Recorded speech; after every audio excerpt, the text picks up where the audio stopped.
Well, thank you, Caesar, for doing this with us, and we're really proud to be invited to come to the National Hellenic Museum. It's been a place that Elaine and I have been wanting to come to for a long time, since we first heard about it being constructed.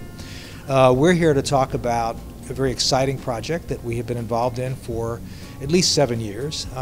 It culminated in a new book that was just recently released called the Opal Way. The subtitle is Finding Joy and Meaning in Everyday Life and Work.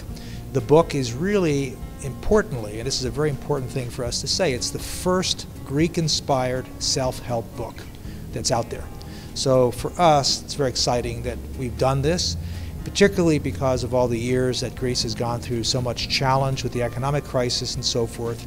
One of the reasons it's taken us as long as it has to get the book published is that we ended up having to overcome a number of Herculean challenges. We had to, as we will say later in our talk, go through an odyssey, much like Odysseus did in Homer's epic poem, because many people did not think that Greeks would be worthy as role models for others, since they were responsible for the global economic crisis. Well, of course, Elaine and I didn't believe that to be the case, so we decided to stay true to our roots, and we continued to interview people throughout Greece. We continued to examine how Greeks were very resilient to all of the challenges that they were facing. And because of our backgrounds, which we will talk about a little bit later, we ultimately were able to find the right publisher to believe in the book and get it out there. So it's now been released as of November 18th in hardcover, in audiobook. It's also available as a digital ebook.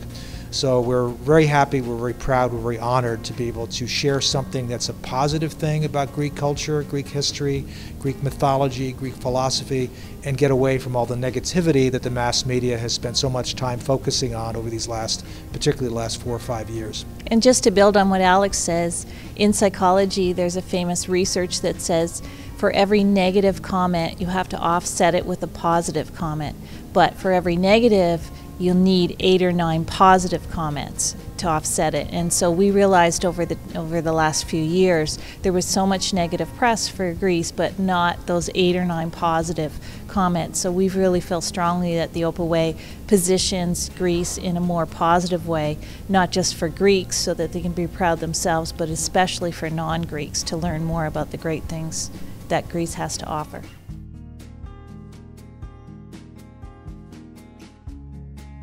Well, definitely food is an integral part because it's around food that we connect with other people. But what's really important is that the root word for diet came from the Greek word dieta, which actually doesn't mean the type of food we eat. It actually means your total lifestyle. And so we talk about the Opal Way total lifestyle, which includes how much movement you have, how much rejuvenation and sleep you have, but importantly how you connect with other people, the purpose in your life, your attitudes and that sort of thing. So what's really important isn't actually are you eating this food or that food, it's really how are you living your total lifestyle that's important. Which includes who you eat with. So a big part of the Opal Way is about how we connect with other people in authentic ways, not just in transactions. You know, like you go to a restaurant and somebody just says, you know, can I take your order? What do you want? Here's your bill. You know, in a traditional Greek restaurant, in that experience, it's almost an insult to leave a restaurant too quickly. They want you to stay there. They want you to converse. They want you to listen and connect with people and so forth. And so that's a very different thing. The other piece that I would like to say, and that Elaine and I have spent a lot of time looking at this total lifestyle, and part of it is because we believe strongly in not necessarily mind, body, spirit, but we actually talk about it spirit, mind, body, is that it's really about the human spirit, and so much of the lessons that are described in our book are really spiritual guidance. And I'm not talking about religious, you know, faith-based, because you can apply these. There's universal concepts, universal principles that can go to any religion, any faith. You could be agnostic, atheist, whatever. But it's the idea that there's a spiritual core to everything that's in this lifestyle. And because that's really what we're talking about. If people are healthy, if their state of well-being is very high, they're healthy not just physically, they're healthy emotionally, they're healthy spiritually. And you can see it. And I always like to describe this as almost like Tinkerbell in Peter Pan. That Tinkerbell is this incredible positive energy. And when you put Tinkerbell in a box, that light starts to go out. And so the idea is that many people are living their life in a way in which they're really not achieving their highest potential because they're not healthy in terms of spirit, mind, and body. So it's not enough, just as Elaine's saying, to eat well. You also have to live well.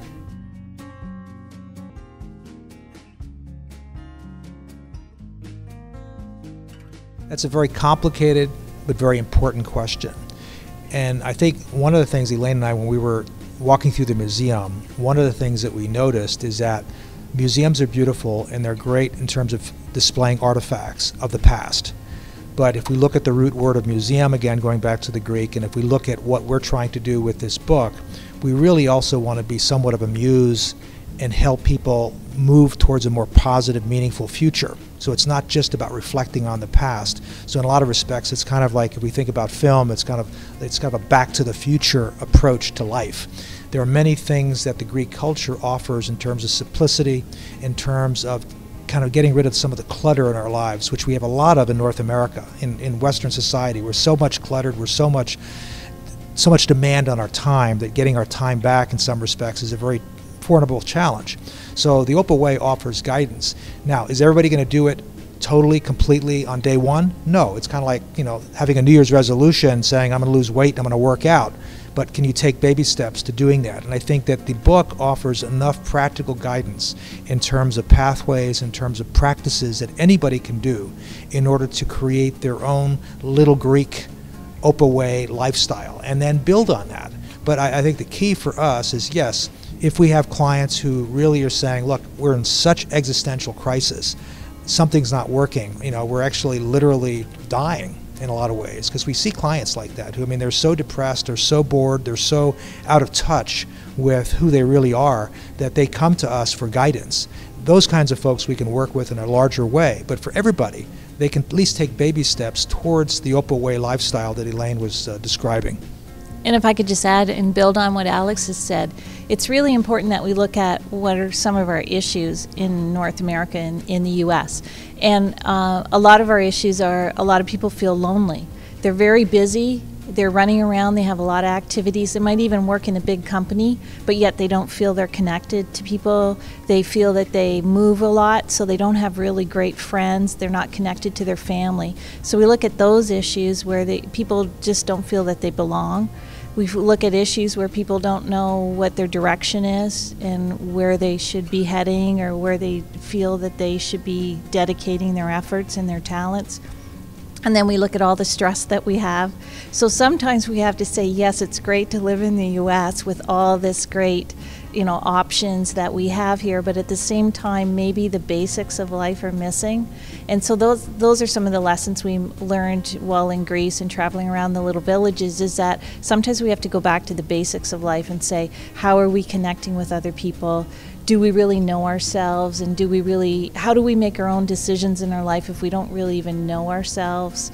And how do we deal with all this stress in that fast-paced life? And so sometimes it's good to just remind ourselves of starting with some really great lessons on the basics of life and then building from there. And not everybody's going to get there. Not everybody knows themselves, thyself. We have a chapter, that goes back to the Oracle of Delphi. In one quick sweep, but at the same time we need to spend more time devoting it and focusing attention on, are we really living a life that matters? Does it really resonate with our soul? And if we don't have that, then there are manifestations, like I said, boredom, depression, anxiety, anger, all these things come out as a result. You can't stop it. So ultimately we're saying, read our book, get some guidance on how you can do it, how you can bring that little piece of the Greek culture, the Greek philosophy, the Greek mythology into your own life.